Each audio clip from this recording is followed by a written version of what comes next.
The Pacific War in 1945 had entered its most desperate and terrifying phase for both sides as American forces closed in on the Japanese home islands, and the Japanese military resorted to increasingly radical tactics to try to stop what seemed like inevitable defeat. Among these desperate measures was the widespread deployment of kamikaze attacks, suicide missions, where Japanese pilots would deliberately crash their aircraft loaded with explosives into American ships, trading their lives for the chance to sink or vessels that represented America's overwhelming naval superiority. The word kamikaze meant divine wind in Japanese, referring to the legendary typhoons that had destroyed Mongol invasion fleets in the 13th century, and the Japanese military hoped that these modern divine winds in the form of suicide pilots would similarly destroy the American invasion forces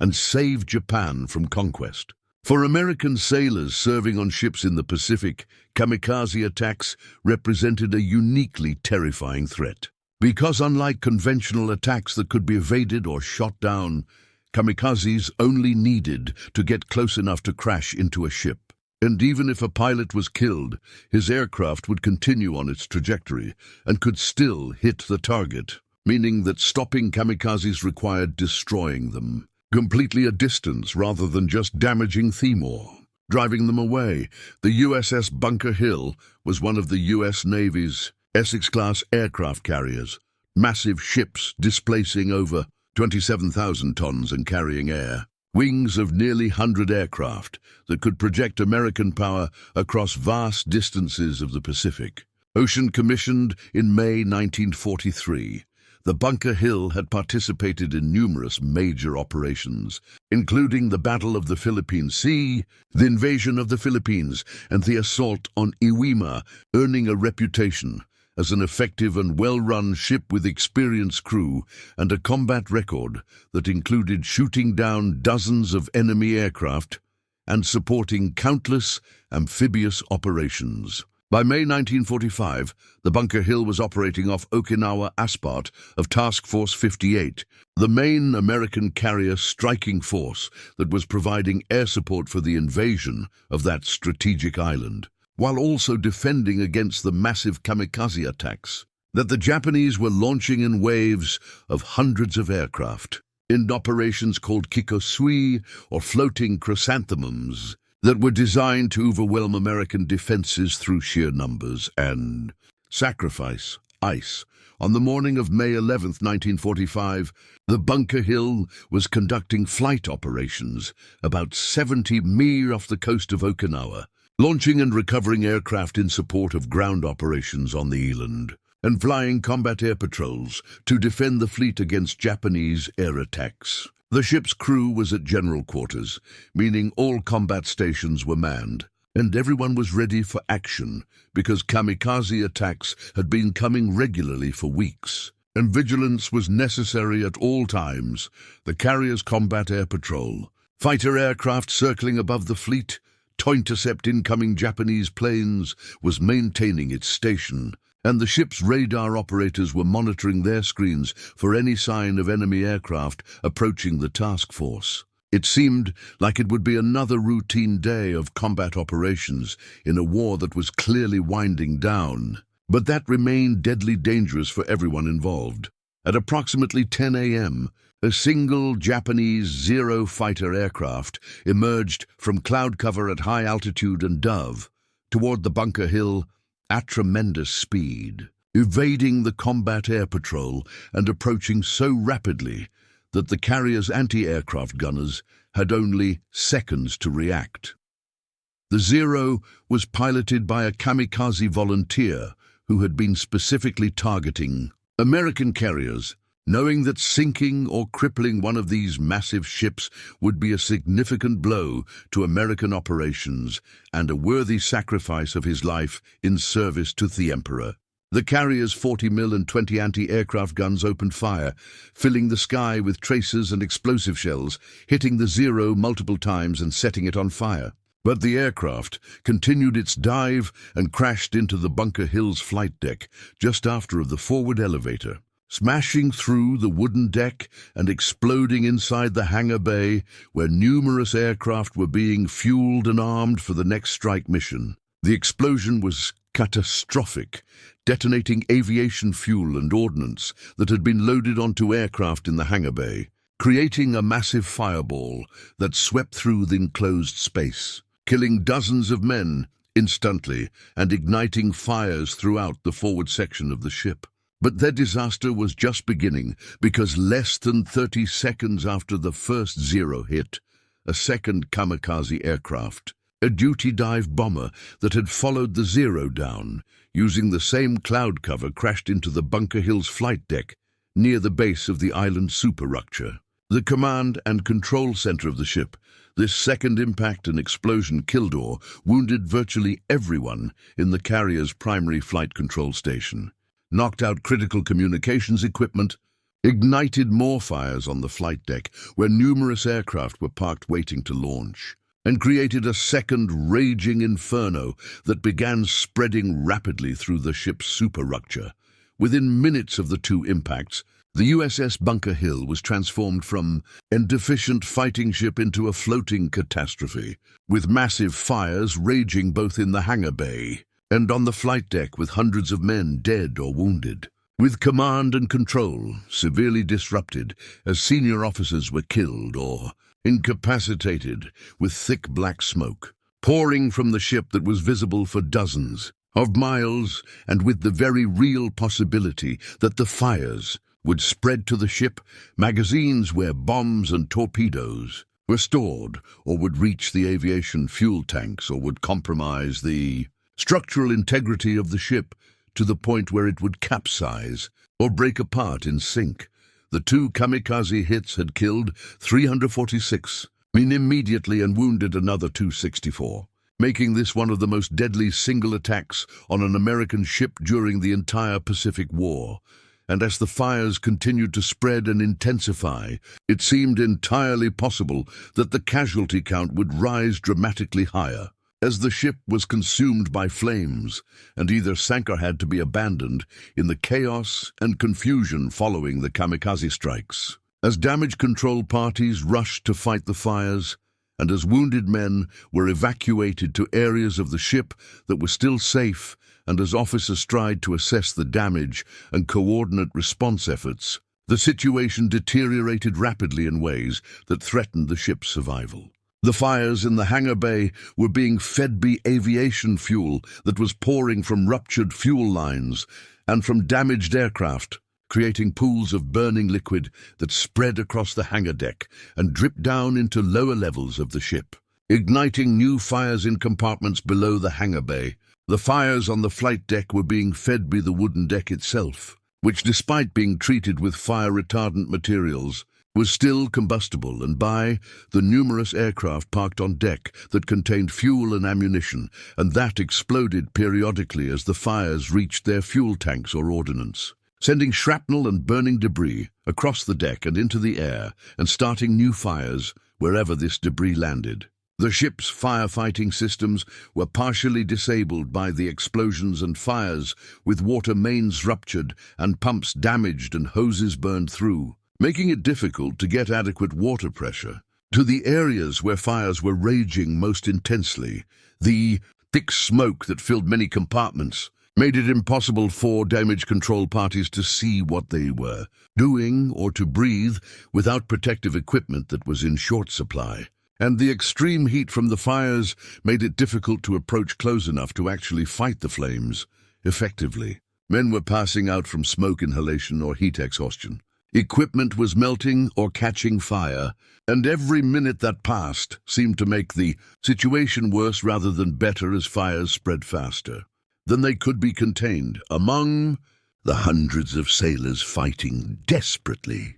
to save their ship was Seaman First Class Joseph McAffrey, a 21-year-old from Pittsburgh, who had been serving on the Bunker Hill for 18 months and who had survived the kamikaze attacks because he had been in a damage control locker below the hangar deck when the planes hit. McAffrey was not an officer or a damage control specialist, anyone with particular authority or expertise. Just an ordinary sailor assigned to a damage control party whose job was to follow orders and help fight fires or repair damage wherever he was sent. In the immediate aftermath of the Kamikaze hits, McAffrey's damage control party had been ordered to the hangar bay to fight the fires there. But when they arrived, they found the situation so chaotic and the fires so intense that their efforts seemed futile, like trying to put out a volcano with garden hoses. And several men in the party were overcome by smoke or driven back by heat before they could accomplish anything meaningful.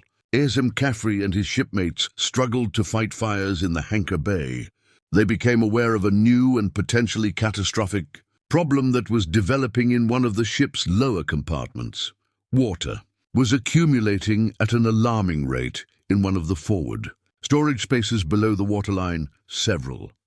decks down from where the fires were raging, and this water was creating a serious list as the ship began to tilt to one side under the weight of hundreds of tons of seawater. The source of the water was not immediately clear. It could have been from ruptured fire mains, or from hull damage caused by the explosions, or from seawater that had been used to fight fires and had drained down into lower compartments through damaged hatches and passages. But regardless of the source, the effect was extremely dangerous, because if the list became too severe, the ship would become unstable and could capsize, particularly if water continued to accumulate on one side, while fires burned through structural supports on the other side. The standard procedure for dealing with flooding in ship compartments was to pump the water out using the ship's pumping systems. But many of these systems were damaged or disabled by the kamikaze attacks and fires, and the pumps that were still working were overwhelmed by the volume of water that needed to be moved, and by the number of different areas that were flooding simultaneously. Engineers reported that even with all available pumps running at maximum capacity, they could not keep up with the water accumulation in the forward storage space, that the list was continuing to worsen, and that if something was not done soon, to either stop the water from entering or to move it faster than it was accumulating, the ship would likely capsize within the next few hours, sending over 3,000 men into the ocean and adding the Bunker Hill to the growing list of American carriers that had been sunk by Japanese attacks. Officers and senior enlisted men desperately tried to figure out solutions to the flooding problem, discussing technical options like sealing off compartments or rerouting pumping systems or deliberately flooding spaces on the opposite side of the ship to counteract the list. But every proposal seemed to have serious drawbacks, or would take too much time to implement, or required equipment and personnel that were not available because they were already committed to fighting the fires that remained the ship's most immediate threat. As these discussions continued, and as the ship's list continued to worsen, Joseph McAffrey, who had been listening to the officers' talk while continuing to work on firefighting efforts, made a suggestion that seemed so simple and obvious that at first everyone assumed it could not possibly work and dismissed it as the desperate idea of someone who did not understand the scale of the problem. McAffrey's idea was this: organized bucket brigades to manually bail out the flooded compartment, using buckets passed hand to hand by lines of sailors to move water from the flooded space up through several decks and out through doors or hatches where it could be dumped overboard. It was a method that had been used on sailing ships centuries earlier when mechanical pumps did not exist or had failed. A technique so primitive and seemingly inadequate that using it on a modern aircraft carrier seemed absurd, like trying to empty a swimming pool with a teaspoon. The same officers who heard McAffrey's suggestion initially responded with dismissive comments about how bucket brigades were not a solution for serious flooding on a ship this size, how there was far too much water for manual bailing to make any difference, how they needed engineering solutions, not manual labor solutions. And McAffrey was told to focus on his assigned firefighting duties and leave the flooding problem to people who understood ship damage control. But McAffrey persisted in arguing for his idea, pointing out that, while mechanical pumps were theoretically more efficient, they were not available or not working properly, that something was better than nothing, that even if bucket brigades could not completely solve the flooding problem, they might be able to slow the water accumulation enough to buy time for engineers to get more pumps working or to implement other solutions, and that there were hundreds of sailors on the ship who were not currently engaged in critical tasks and who could be organized into bucket brigade lines if officers would just give the order. His persistence was annoying to officers who were dealing with multiple crises simultaneously and who did not have time to argue with a junior enlisted man about impractical suggestions. But one officer, Lieutenant Commander Robert Williams, who was coordinating damage control efforts in that section of the ship, decided that McAffrey's idea might be worth trying, simply because no one had any better immediate solutions, and because the flooding situation was becoming so desperate that even an improbable solution was worth attempting. And Williams organized several bucket brigades using sailors who had been evacuated from their normal duty stations because of fires, or while waiting for equipment or orders, or who were simply available and willing to help save their ship. Lines of men were formed from the flooded compartment up through passageways and ladders to weather decks where water could be dumped overboard, with buckets being passed, hand to hand from man to man in a continuous chain, filled buckets moving up and empty buckets moving down in opposite directions. It was exhausting physical labor, requiring each man to receive a full bucket, pass it to the next man, receive an empty bucket coming back down,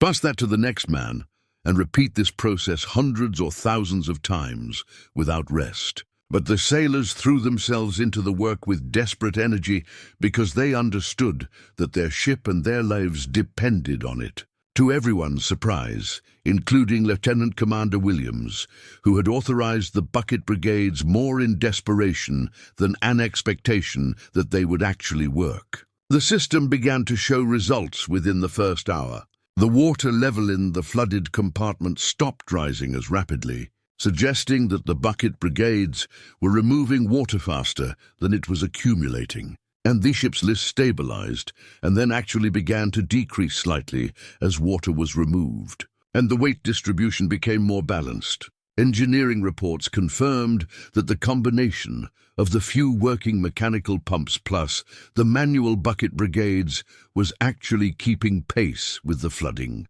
removing enough water that the immediate danger of capsizing was reduced. Even thought the situation remained critical and required constant effort to maintain, word spread quickly through the ship that bucket brigades were helping to control the flooding. And more sailors volunteered to join the lines or to relieve exhausted men who had been passing buckets continuously for hours. The bucket brigade system expanded to include hundreds of men working in rotating shifts with some lines focused on removing water from the flooded forward compartment, while other lines were established to remove water from other areas where firefighting efforts had created accumulations. The simple act of passing buckets became a unifying activity that gave sailors, who were not firefighters or technical specialists, a way to actively contribute to saving their ship, transforming feelings of helplessness and fear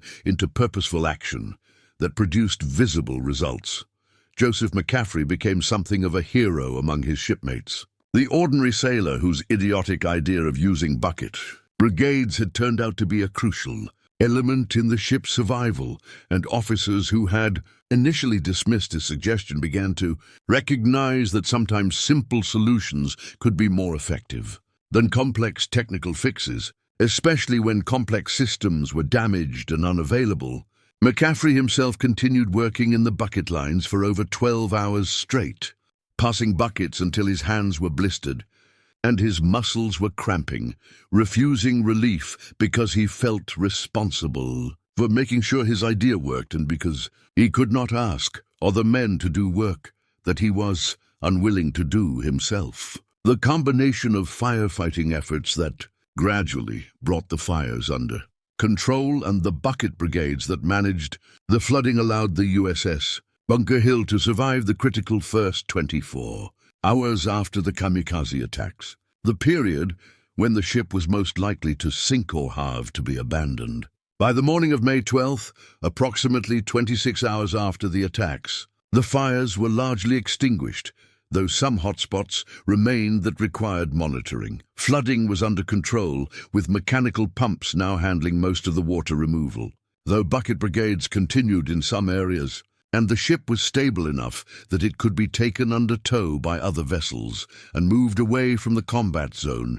to allocation where more extensive repairs could be attempted. The human cost of saving the Bunker Hill was staggering. The final casualty count was 346 killed and 264 wounded out of a crew of approximately 3,000, making this one of the deadliest attacks on any single American ship during World War II. Among the dead were many of the ship's senior officers, including the air group commander and numerous pilots and aircrew who had been on the flight deck or in the hangar bay when the Kamikaze sheet. The wounded included men with severe burns, blast injuries, smoke inhalation damage, and various other trauma from the explosions and fires. The ship itself was so heavily damaged that it would never return to combat, requiring months of repairs in port and ultimately being relegated to training duties rather than frontline operations for the remainder of the war. But the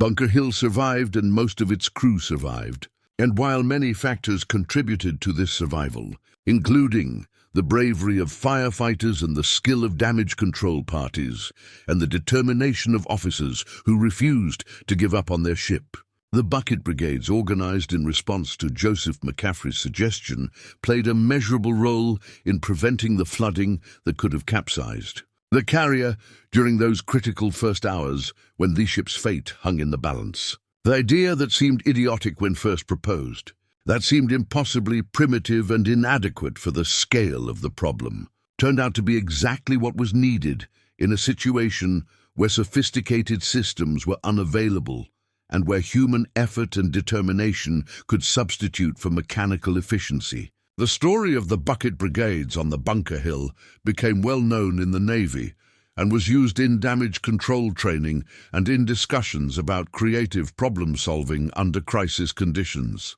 The lesson drawn was not that bucket brigades should replace mechanical pump saw, that primitive methods were superior to modern systems, but rather that in emergencies when normal systems fail, it's important to consider all available options, including simple manual methods that might seem inadequate, but that can make crucial differences when nothing else is available. Naval damage control doctrine was modified to include procedures for organizing bucket brigades and other manual systems as backup methods when mechanical systems were disabled. Recognizing that on a ship during combat, anything that moves water or fights, fires, or repairs damage can be valuable regardless of how simple or old-fashioned the method might be. Joseph McAffrey was awarded the Navy Cross for his actions during the Kamikaze attack and the subsequent damage control efforts, a recognition that went beyond just the bucket brigadier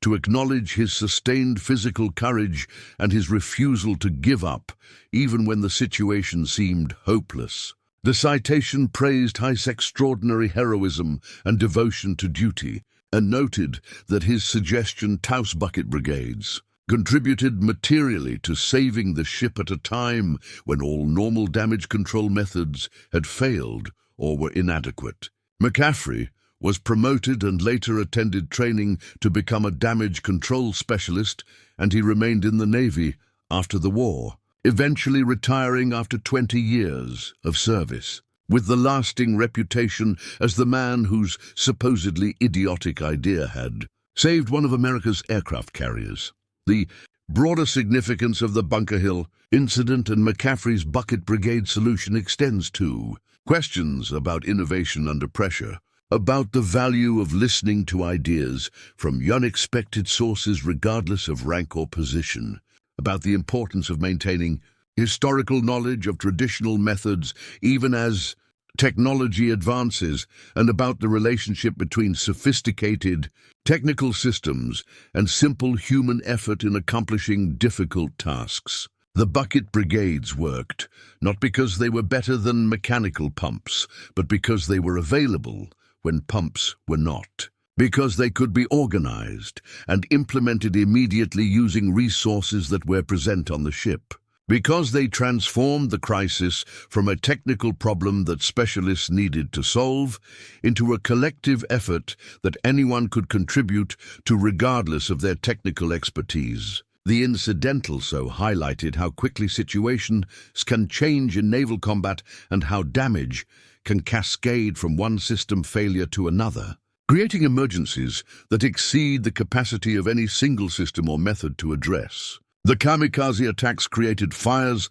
that disabled firefighting systems. The firefighting efforts created flooding that overwhelmed pumping systems. The flooding threatened to capsize the ship, which would have negated all firefighting efforts, creating a cycle of cascading failures that required multiple simultaneous solutions rather than any single technical fix. In this complex crisis environment, the bucket brigade served not as the sole solution, but as one element in a comprehensive response that included firefighting and pumping and structural repairs and medical treatment and command decision-making, all of which had to work together for the ship to survive. The USS Bunker Hill eventually returned to the United States for repairs and was still under repair when the war ended in August 1945. The ship never returned to combat and was decommissioned in 1947. Having served for just 4 years,